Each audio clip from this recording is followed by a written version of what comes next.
Alors, on va prendre une situation de stress et ça va être un cas qui évidemment ne va pas traiter de la totalité des problématiques de stress et des problématiques de burn-out ou des problématiques qui seraient d'ordre relationnel parce qu'effectivement, il y aurait beaucoup trop à dire et c'est des dimensions qui en plus ne s'abordent pas forcément de la même façon. Alors, je vais vous parler de Cédric. Cédric est un journaliste, il a 48 ans. C'est quelqu'un qu'on peut vraiment qualifier de consciencieux, de fiable. Il est autodidacte et Cédric, pour lui, son travail, il le considère vraiment comme un aboutissement. Cédric, actuellement, travaille en binôme avec une toute jeune collaboratrice qui est ambitieuse et qui est junior et voilà, ils font des reportages ensemble sur le terrain. Il trouve que ces conditions de travail sont de plus en plus difficiles à vivre. Malgré tout, il tient et il reste performant. Mais peu à peu, il perd le goût et le sens de son métier. Ce métier qu'il a tant voulu exercer et qu'il aime tant, finalement, est de moins en moins savoureux et ne produit plus le sens qu'il lui apportait. Sa femme, il est marié, il a d'ailleurs 2 grands-enfants, et sa femme constate son changement d'attitude vis-à-vis du travail. Elle déplore d'ailleurs ces plaintes récurrentes, il râle beaucoup en fait de temps en temps, alors qu'il était toujours prompt à se rendre, puisque l'actualité évidemment ne se canalise pas, l'actualité se traite, il était toujours prêt à aller à la rencontre de l'actualité pour en rendre compte. Là, il râle, il se plaint et elle s'inquiète pour sa santé. Au travail, il cherche toujours à garder la face. Vraiment, sa logique, c'est de tenir et de tenir. Mais un jour, sa binôme, en fait, vient se plaindre à sa hiérarchie du comportement désagréable qu'il a pu avoir vis-à-vis d'elle. Et du jour au lendemain, à la suite de ça, il va s'adresser à la DRH et va faire une demande très urgente d'une mobilité. En fait, tout d'un coup, il formule son besoin immédiat de pouvoir être placé sur un autre poste. Mais en fait, il ne sait pas dire ce qu'il voudrait. Donc c'est troublant pour le service formation, enfin le service de ressources humaines, parce qu'on note juste qu'il veut partir de manière assez étonnante et on ne sait pas vers où. Il ne sait pas le dire. Alors ce qu'on sait d'autre part sur Cédric, c'est qu'il fréquente fréquemment son médecin traitant. Et en fait, auprès de son médecin traitant, il évoque des symptômes physiologiques divers. Ça va, évidemment, il perd le sommeil, alors il voudrait une solution pour ses troubles du sommeil. Il parle de son anxiété, il ne comprend pas pourquoi. Et puis aussi, il s'inquiète depuis quelque temps sur sa main, il sent qu'il perd de la force dans sa main. Ça le préoccupe et il évoque ça avec son médecin traitant. Alors, dans cette situation, qu'auriez-vous envie de dire à Cédric? Qu'êtes-vous tenté de faire par rapport à Cédric? Alors, donc, on va regarder, on est des systémiciens et en tant que spécialiste de la relation, on regarde de manière relationnelle quels sont les acteurs qui sont impliqués dans la relation qui peut poser problème. Alors, on a Julia qui a porté plainte, qui s'est plaint de l'attitude de Cédric auprès du rédacteur en chef, donc c'est le rang hiérarchique supérieur. Ça a été surpris, hein, le rédacteur en chef, parce que jusqu'à présent, avec Cédric, tout se passait très bien. Donc, il demande du coup à Cédric, mais qu'est-ce qui se passe?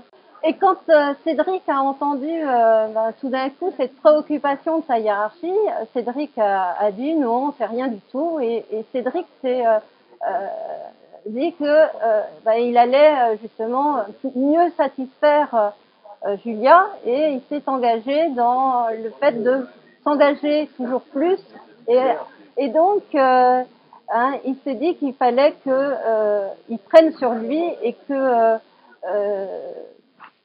le comportement de Julia, il fallait faire avec. C'est à la suite de ça et des compromis, hein, donc le fait de tenir mieux dans cette relation professionnelle dans laquelle il se trouve, qui très rapidement a fait sa demande de mobilité. C'est-à-dire que tout d'un coup, il s'est dit, voilà, c'est trop dur pour moi, c'est trop difficile à gérer, et la seule solution que je peux voir pour maintenir mon emploi, ce serait d'obtenir une mobilité.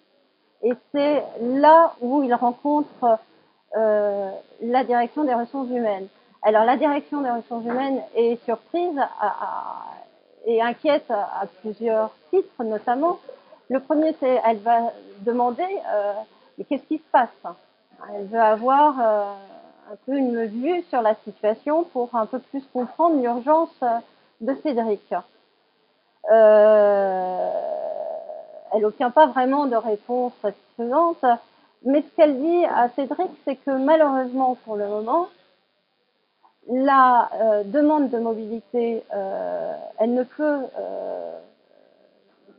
lui proposer quoi que ce soit, et elle est d'autant plus embêtée qu'il n'est pas capable de dire autre chose que je veux changer, sans donner d'explication sur sa situation actuelle, ni même sur ses motivations futures, c'est-à-dire vers où se diriger.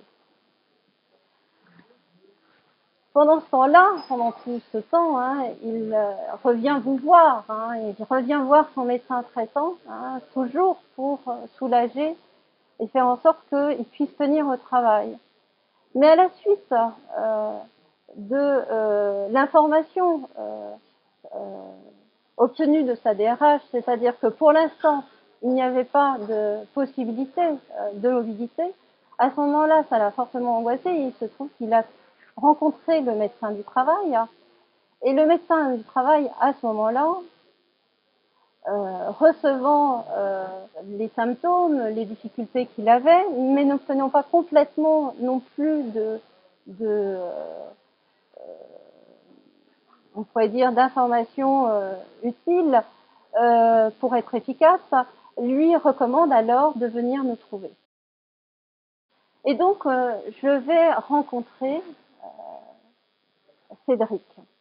Et c'est quand je le rencontre, que je le questionne sur sa situation de travail, qu'en fait, je découvre une boucle relationnelle dans laquelle il est, qui est qu'il est face à une très jeune, qui est ingrate, souvent égoïste, on parle de la génération Y d'ailleurs, et que pour lui, eh bien, il essaye de favoriser l'ambition, de faire en sorte que sa collègue soit satisfaite de leur collaboration, et du coup, il est amené à satisfaire toutes ces exigences. Alors, avant de passer à la suite, il y a dans notre approche systémique et relationnelle un concept qui est central et qui est un concept pour nous de réducteur de complexité. Ce concept s'appelle les tentatives de solution, et je vais vous en donner la définition.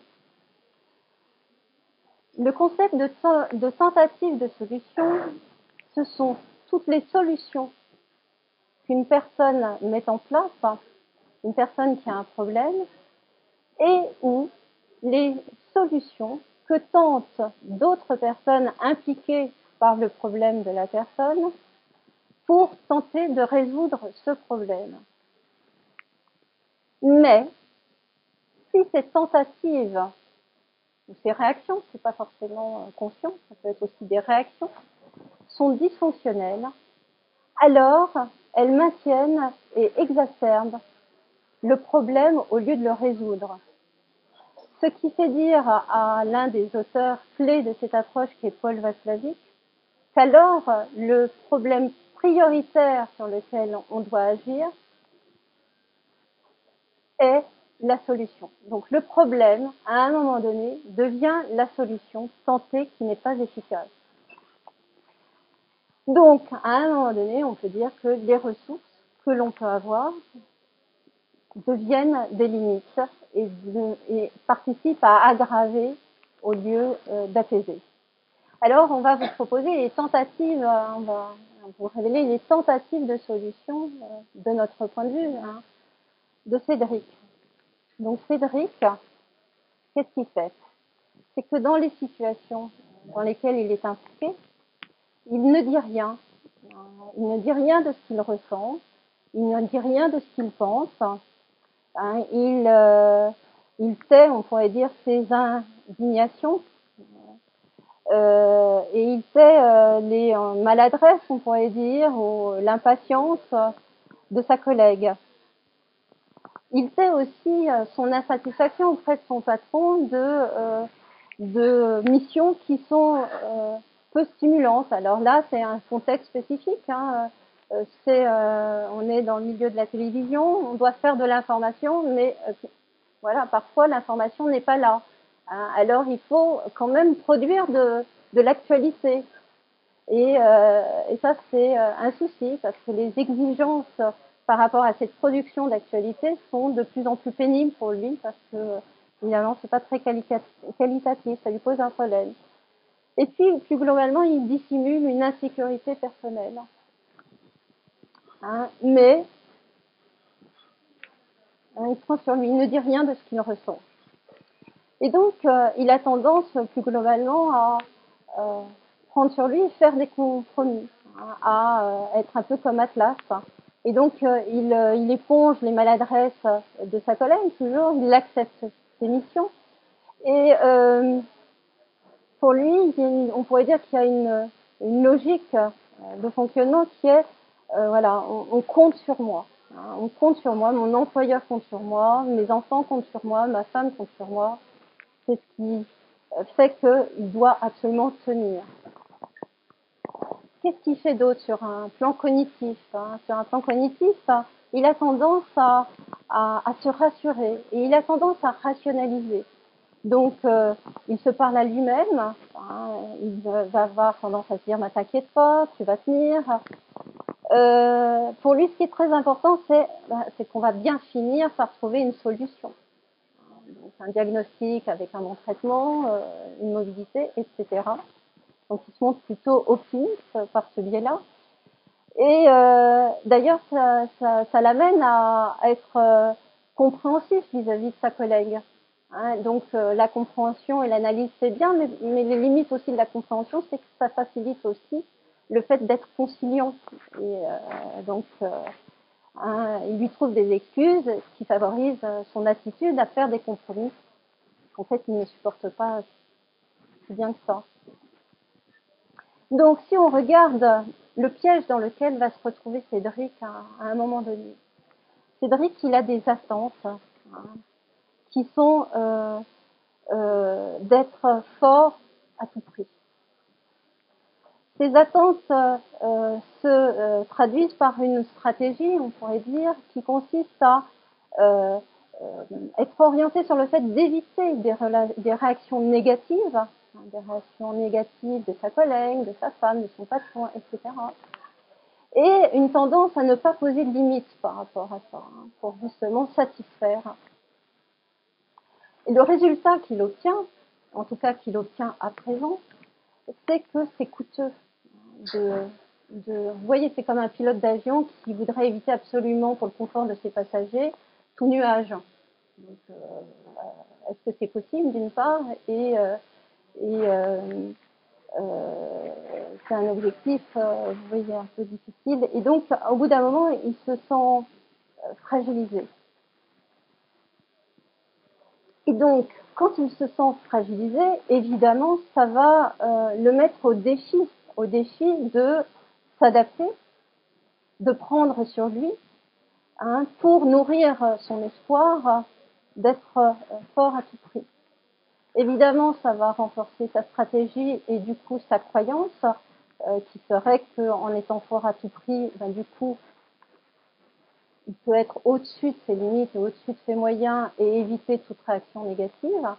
Et évidemment, il rencontre de plus en plus fréquemment des désillusions et il se retrouve ainsi dans un cercle vicieux, hein, jusqu'à l'usure, jusqu'au dégoût et l'épuisement, des idées noires et une peur du raptus. D'ailleurs, dans cette séance, il va finir par révéler que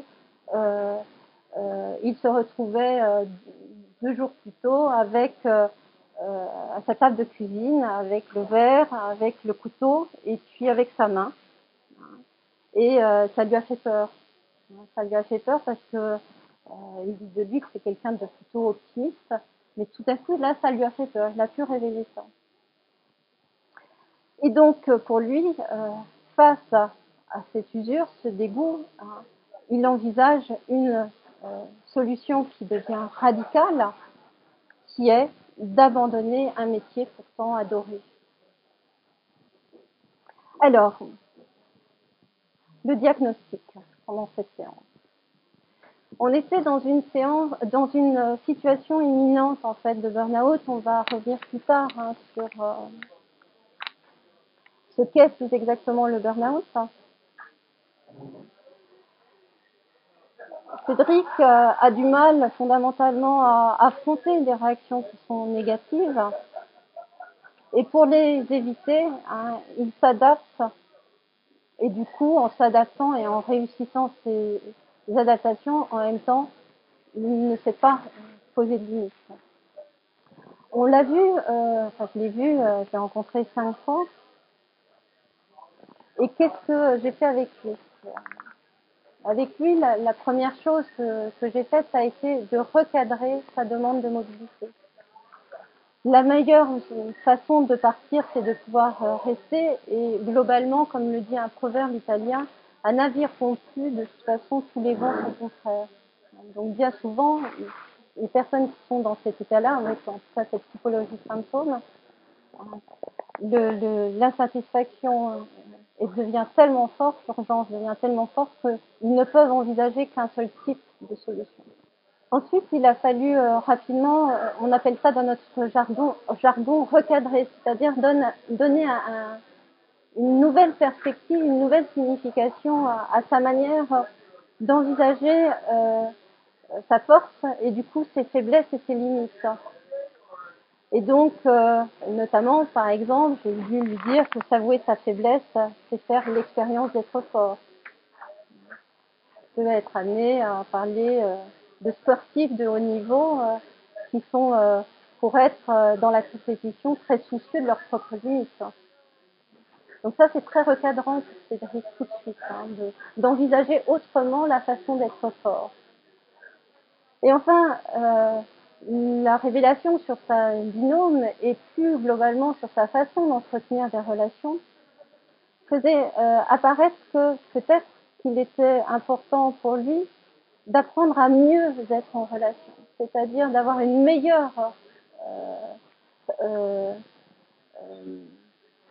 stratégie, on pourrait dire, une meilleure attitude dans sa relation pour mieux la contrôler. Parce qu'en fait, un profil comme Cédric, ce qu'il souhaite, c'est de pouvoir contrôler. Et là, il se trouve en situation d'explosion parce qu'en fait, il perd complètement le contrôle de lui-même au plus haut point puisque la perte de sens est bien atteinte dans son cas. Et donc l'insécurité est très très forte, l'insécurité qu'il vit. Donc en fait, ces premières actions vont avoir un effet très recadrant pour lui et très soulageant qui vont lui permettre pour la première fois déjà de pouvoir s'avouer sa faiblesse, être plus attentif à là où il en est aujourd'hui. Au bout des 5 fois où nous nous sommes vus, ce qui est important, c'est de dire ce qu'il a pu dire du travail que nous avons fait. Ça, c'est un point très important dans notre méthodologie, hein, c'est de pouvoir justement donner du sens et vérifier l'efficacité des actions qui ont été menées. Donc la première chose qu'il va dire, c'est qu'il n'a plus été tout de suite dans l'urgence. Et que si, en fait, dans un premier temps, il était toujours dans une perspective de devoir changer de métier, hein, c'était plus sa préoccupation centrale. Donc ça le fait de revisiter son positionnement est vécu de manière très positive, de sortir de cette urgence. D'ailleurs, pour rebondir sur ce que vous avez pu dire tout à l'heure, je rajouterais qu'aujourd'hui, l'incertitude de l'avenir et la peur est très très centrale pour plein de raisons différentes. Et donc ça fait partie aussi évidemment des difficultés qui sont rencontrées. Et puis un autre point, je trouve très présent aujourd'hui, c'est que notre rapport au temps a changé. Et donc on est vraiment dans un rapport au temps de très très court terme, ce qui veut dire que eh bien, beaucoup des problèmes ou des frustrations qu'on peut avoir sont aussi liés au fait de vouloir tout de suite aller mieux. Et à peu se soucier de l'histoire, etc., etc. Donc ça a des grandes conséquences. Donc de pouvoir agir sur l'urgence et mettre du temps pour pouvoir aller vite, c'est toujours une action thérapeutique efficace. Et puis l'autre point qui était important, c'est que Cédric dit, et que finalement il en prend conscience, c'est qu'il voulait tout contrôler. Et que dorénavant, eh bien, il se met en relation différemment à la fois avec on pourrait dire son travail, mais avec les autres, et qu'il accepte finalement d'être moins parfait et d'être dans des attentes aussi moins fortes par rapport à ce qu'il s'imaginait que les autres attendaient de lui. Et donc ça, c'est directement aussi un constat qu'il va faire à la suite de ça.